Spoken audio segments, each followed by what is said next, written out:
Tips for thrift stores. So previous sections we talked about drugstores, we talked about discount stores, and on this section we'll talk about tips for thrift stores.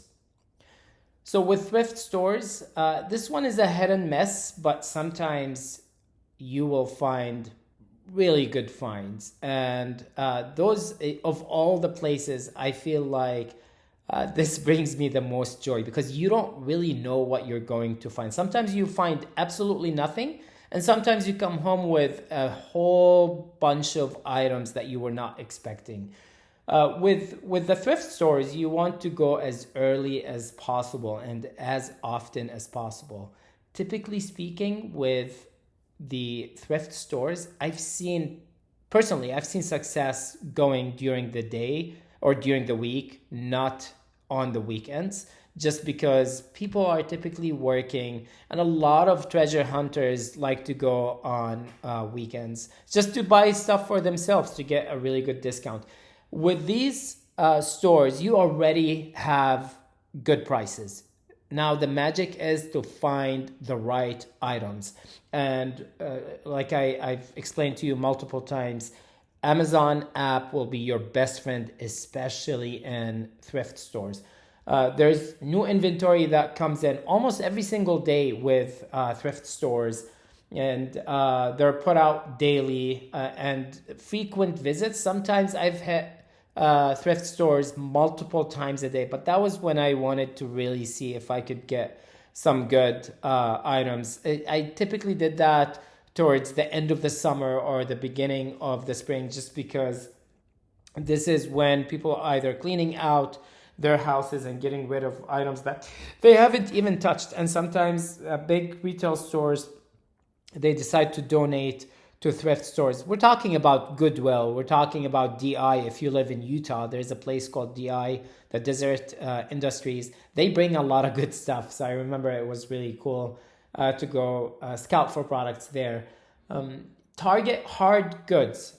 Board games are awesome in thrift stores. One thing you just want to make sure that you source are items that look brand new. You don't want to get something that will cause you to return, or cause the customers basically to return the item and give you a bad feedback. You don't want to do that. So make sure that you're targeting board games that are brand new.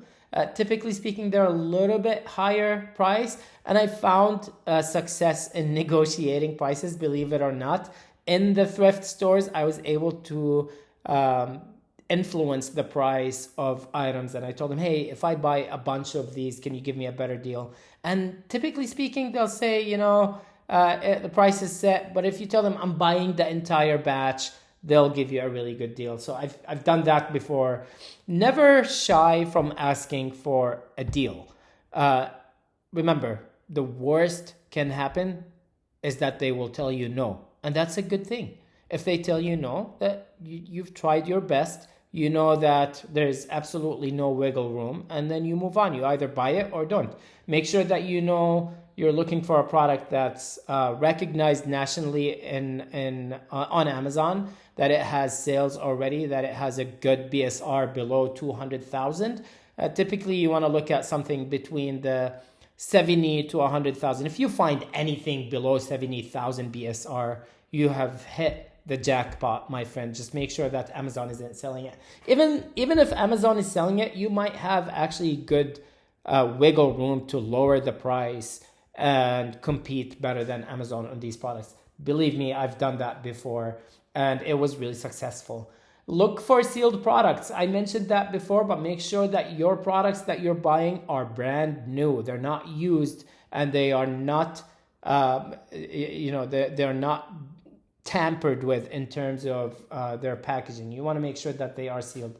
Unopened items have better resale value. Sometimes, if the seal is gone, you could repackage them yourself.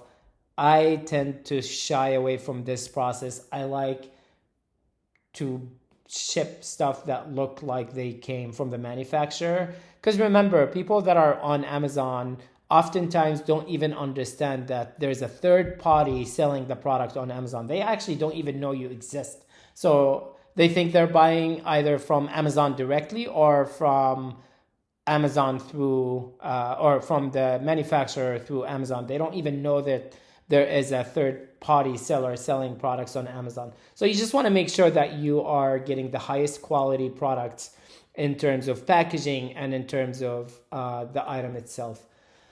And know your niche. When you go to thrift stores, you will get overwhelmed, my friend, and you will get distracted because, like the discount stores, they are very disorganized. They try to make it organized, but the folks that work there, the least of their worries is making it easier on customers to identify items. They just put everything on the shelves, and whatever hits. Generally speaking, there is like recognized categories. So you'll find books, but all kinds of books will be together. You'll find records, all kinds of records will be together, and board games and so on and so forth. Just spend the time wisely again and scan as much as you can. Scan as much as you can. This is the new slogan. Scan as much as you can. And Amazon Seller app. I know I've put a couple items here like Scout IQ. Just focus on the Amazon Seller app. It's free and it's good for you. You also will find seasonal items. A lot of these, big Halloween stores that open just in time for Halloween. When they're done, they need to get rid of their items and they don't want to keep them. They already made their money, so at this point, donations are good for them. So they dump a bunch of brand new products. You could take all of those and list them on Amazon. It's pretty awesome because you get crazy discounts on that. Health and beauty categories, I've mentioned that before. You'll get the best turnover. You just want to make sure that expiration date fits for your criteria, which is a minimum of 90 days. And we want you to use your Amazon app to scan all these products. Thrift stores are really cool. I've seen major success with books, and I've bought books for $1 and was able to sell them for $20. So this is a really good profit margin, and you can even play with, you have enough room to play with. And if you buy multiple books, they might even give you better discounts. So just so you know, this is a really good place to do scouting, and you just want to be a little bit more patient and you want to be thoughtful on when to go. I do weekly runs to the thrift stores, but I do it during the week because oftentimes outside of the weekdays, a lot of people hit these shops. So all right, well, in the next section, we'll talk about the retail stores. Have a good day.